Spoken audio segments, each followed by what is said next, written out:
Hello दोस्तों, मैं अंकित सिंह आप सभी लोगों का विजडम हब स्टडी पर स्वागत करता हूं।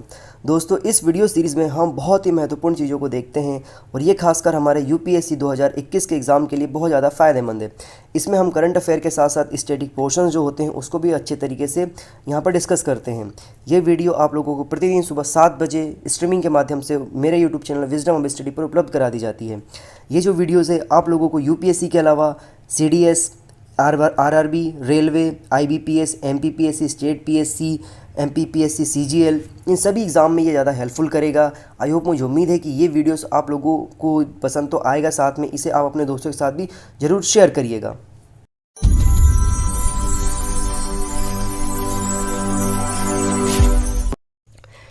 तो चलिए दोस्तों, अब हम शुरू करते हैं हमारा लेक्चर। तो मैंने आप लोगों से कल कुछ क्वेश्चंस पूछे थे जिसका जवाब आप लोगों को कमेंट सेक्शन में देना था, लेकिन आप लोगों ने जवाब नहीं दिया। तो मैं आपसे यही कहूँगा कि जो भी आप लेक्चर सुनते हैं ध्यानपूर्वक उनका जवाब जरूर दीजिए कमेंट सेक्शन में। आपको पता चलेगा कि आप लोगों ने कितने ध्यानपूर्वक तरीके से सुना है। तो मैं आपका आंसर यहाँ पर बता देता हूँ। तो पहला प्रश्न जो था वो था, प्रथम पृथ्वी दिवस कब मनाया गया था?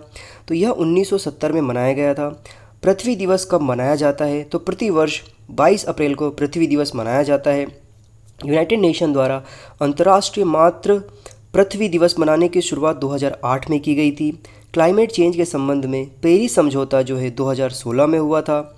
भारत में हार्लेक्विन इथियोसिस से संबंधित बीमारी का पहला जो मामला है वह नागपुर में पाया गया था और 2016 में ये मामला सामने आया था। तो दोस्तों, ये जो कल के क्वेश्चंस थे उनके जवाब थे। आज जो हम टॉपिक कवर करेंगे उसमें से पहला टॉपिक रहेगा आपका उन्नत चैफ प्रौद्योगिकी।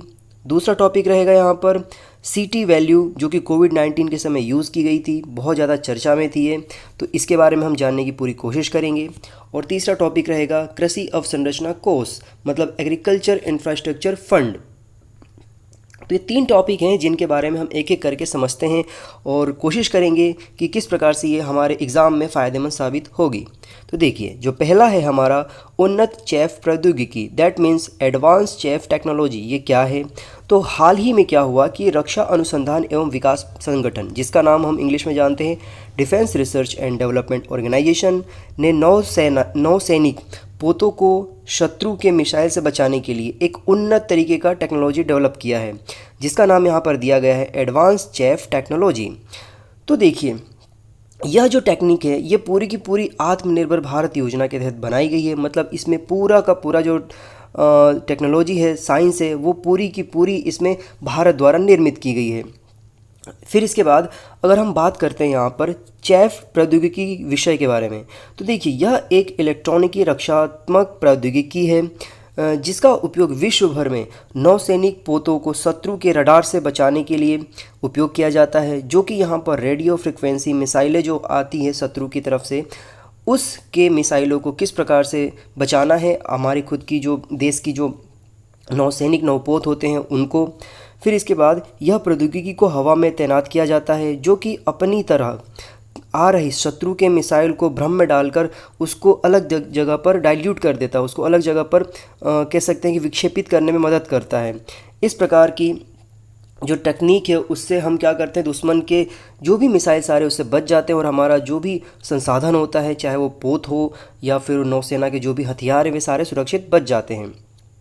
DRDO ने इस प्रकार के टेक्नोलॉजी को 3 रूपों में डिज़ाइन किया है, 3 रूप में बनाया है, जिसमें से पहला इसका जो तरीका है, डिज़ाइन है, विकसित प्रकार है, वो है शॉर्ट रेंज चैफ रॉकेट, मतलब SRCR टाइप का है। दूसरा है मीडियम रेंज चैफ रॉकेट, जिसे MRCR कहा गया है।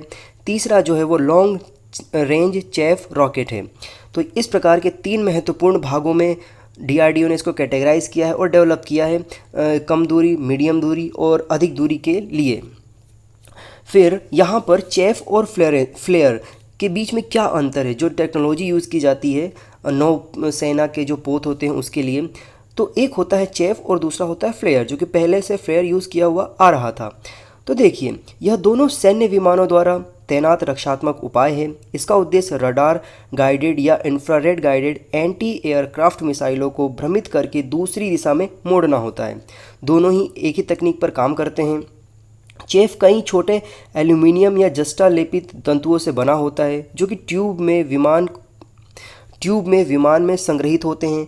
यदि विमान को किसी भी रडार ट्रैकिंग मिसाइल से खतरा महसूस होता है तो चेफ को बाहर कर दिया जाता है।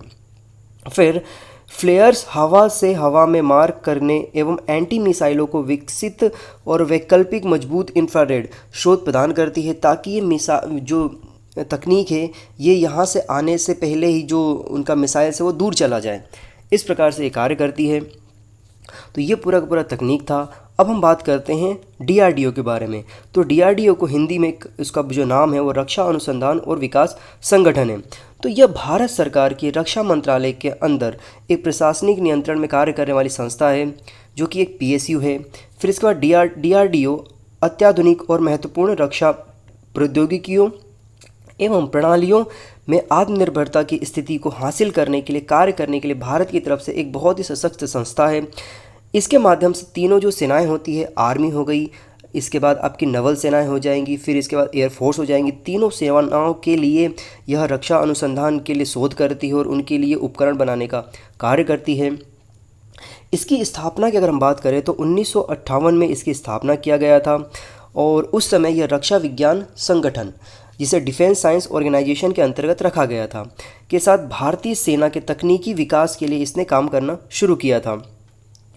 और इसी अगर हम बात करें तो यह एक एकीकृत निर्देशित मिसाइल विकास कार्यक्रम जो कि भारत सरकार के द्वारा चलाया जाता है, जिसको हम इंग्लिश में कहेंगे Integrated Guided Missile Development Programme के अंतर्गत इसका लक्ष्य है कि किस प्रकार से भारत में अच्छी से अच्छी तकनीक के मिसाइलों को डेवलप करना और भारत को रक्षा के क्षेत्र में एक आत्मनिर्भर बनाना इसका उद्देश्य है। DRDO ने हाल ही में कुछ अन्य परीक्षण भी किए हैं जो कि चर्चा में भी रहे हैं। तो उन परीक्षण की अगर हम बात करें तो एक है इसमें हाइपरसोनिक टेक्नोलॉजी डिमॉन्स्ट्रेटर व्हीकल, दूसरा रहा है इसका अभ्यास high speed expendable aerial target, तीसरा रहा है इसका laser guided anti tank guided missile, चौथा रहा है इसमें ब्रह्मोस मिसाइल का भी इन्होंने अच्छे से परीक्षण किया है लॉन्ग रेंज के लिए। फिर supersonic missile assisted release of torpedo, इसका भी परीक्षण किया गया। और इसके बाद किया गया रुद्रम का भी इनने परीक्षण किया है। तो ये DRDO के बारे में कुछ जानकारियाँ थी। अब यहाँ पर जो नेक्स्ट टॉपिक है वो है हमारा CT वैल्यू कोविड-19 परीक्षण। CT वैल्यू कोविड-19 परीक्षण आप लोगों ने देखा होगा कि अब मार्च अप्रैल मई में बहुत ज़्यादा चर्चा में था। ये जब भारत में सेकेंड वेव पीक पर आया था तब CT स्कोर हर तरफ आपको सुनने में आया होगा। तो अब वास्तविकता ये है क्या, ये हमें यहाँ पे समझने को मिलेगा इस टॉपिक के माध्यम से। तो देखिए ICMR, जो कि हम इसका जो पूरा नाम है इंडियन काउंसिल मेडिकल रिसर्चेस, इसको हिंदी में कहा जाता है, भारतीय चिकित्सा अनुसंधान परिषद, ने कोविड-19 पॉजिटिव मरीजों के लिए एक एकल CT वैल्यू कट ऑफ निर्धारित किया था, जिसके माध्यम से माना गया था कि अगर इस कट ऑफ से कम या ज़्यादा होता है तो किस प्रकार से वो व्यक्ति कोविड पॉजिटिव होगा और किस प्रकार से वो व्यक्ति कोविड नेगेटिव होगा। तो CT वैल्यू, जिसे हम RT-PCR परीक्षणों के माध्यम से पता लगाया जाता था, उसके बाद क्या होता था कि RT-PCR टेस्ट में CT वैल्यू मरीज के वायरल लोड को दर्शाती थी। तो 35 से कम यदि किसी व्यक्ति का CT वैल्यू होता था तो ऐसे रोगियों को पॉजिटिव कहा जाता था। मतलब अगर 35 से कम उसका जो CT स्कोर आता था तो उसको पॉजिटिव कहा जाता था, जबकि 35 से ऊपर अगर किसी व्यक्ति का CT स्कोर आता था तो उसको यहाँ पर नेगेटिव कहा जाता था। मतलब उस व्यक्ति का जो रिपोर्ट है वो नेगेटिव आ चुकी है, ऐसा माना जाता था। तो RT-PCR टेस्ट जो था परीक्षण बहुत ज़्यादा चर्चा में था।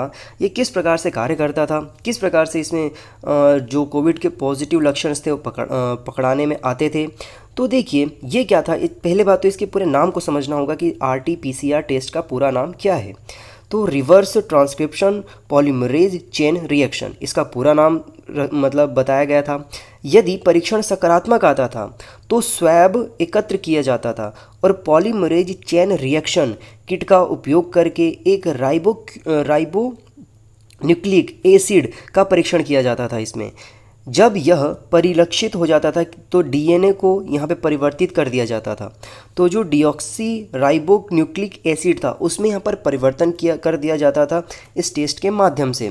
फिर यहाँ पर क्या होता था कि आनुवांशिक सामग्री की कई ऐसी प्रजातियाँ बनाने में इस प्रक्रिया का पूरा उपयोग किया जाता था, जैसे DNA में कुछ चेंजेस करके किस प्रकार से परिवर्तन किया जाना है, किसी बीमारी के बारे में जानकारी एकत्रित करना है, ये इसके माध्यम से पता लगाने में मदद किया जाता था।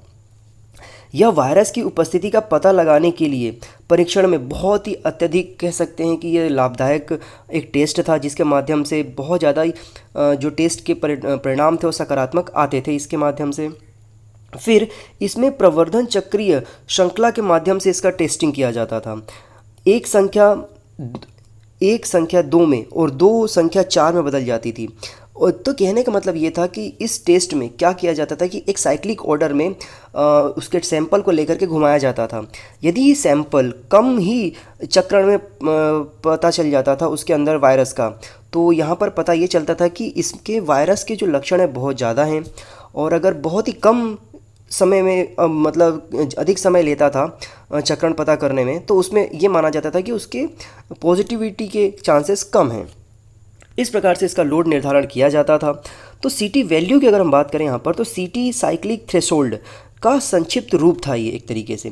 वैज्ञानिक रूप से एक सीटी वैल्यू किसी सैंपल में वायरस की संख्या की जानकारी देती थी। यदि चक्र की अधिकतम संख्या की आवश्यकता होती थी, तो इसका अर्थ यह है कि जब चक्र की संख्या कम होती है तो वायरस को निर्धारित करना मुश्किल हो जाता है। इसी समय आपने देखा होगा कि सीटी यहाँ पर आरटीपीसीआर टेस्ट के बाद यहाँ पर सीटी स्कैन भी किया जाने लगा। मतलब जब किसी व्यक्ति में वायरस की संख्या कम है तो उसको पकड़ने में बहुत ही अधिक समय लगता था, बहुत ही ज़्यादा साइक्लिक ऑर्डर में यूज़ करना पड़ता था आरटीपीसीआर को। तो यहाँ पर यह माना गया कि यदि किसी व्यक्ति में कम वायरस हैं तो उसको पकड़ पाना बहुत मुश्किल है, यदि ज़्यादा वायरस है तो उसको आसानी से पकड़ा जा सकता था। ऐसा इसमें परिणाम निकला। फिर न्यून सीटी वैल्यूज़ उच्च वायरल लोड को प्रदर्शित करता है, क्योंकि वायरल की पहचान कम चक्रों में ही होती है, ऐसा इसमें माना गया। इससे यह पता चलता है कि लक्षणों की शुरुआत के समय में रोग की गंभीरता की तुलना में सीटी वैल्यू एक मजबूत संबंध स्थापित करता है। यहाँ पे हमने एक वर्ड यूज़ किया है वायरल लोड। तो वायरल लोड क्या है? देखिए, यह आनुवांशिक सामग्री की संख्या को संदर्भित करता है। आमतौर पर यह एक संक्रमित व्यक्ति के रक्त में मौजूद वायरस के आरएनए का रूप को पहचान करता है। यह रक्त के प्रत्येक मिलीमीटर में मौजूद वायरल कणों की कुल संख्या के रूप में व्यक्त किया जाता है। रक्त में उच्च वायरल लोड का अर्थ है कि वायरल सक्रिय और संक्रमण बढ़ जाता है। यहाँ पर एक उच्च वायरल लोड संक्रमित व्यक्ति द्वारा अधिक वायरल कणों की प्रसारित करने की संभावना यहाँ पर अधिक हो जाती है। वायरल शेडिंग के रूप में यहाँ पर जाना जाता है इन सारी प्रक्रिया को।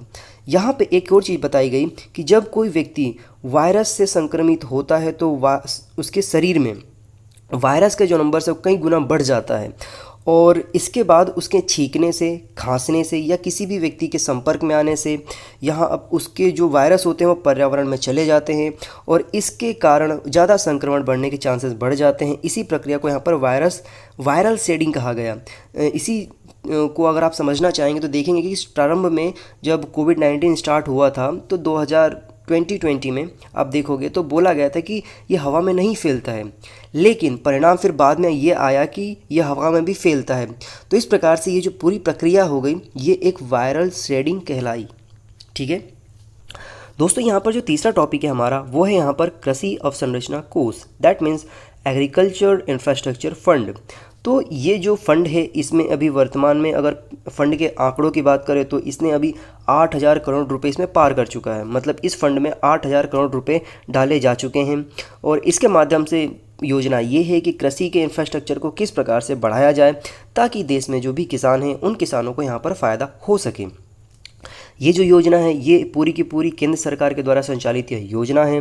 इसके लक्ष्य की अगर हम बात करें तो फसल कटाई के बाद जो भी बुनियादी सुविधाएं होती है उन्हें सुविधाओं को किसानों तक पहुंचाना होता है, जिसके माध्यम से किसानों के लिए जो भी ऋण है वो कम हो सके।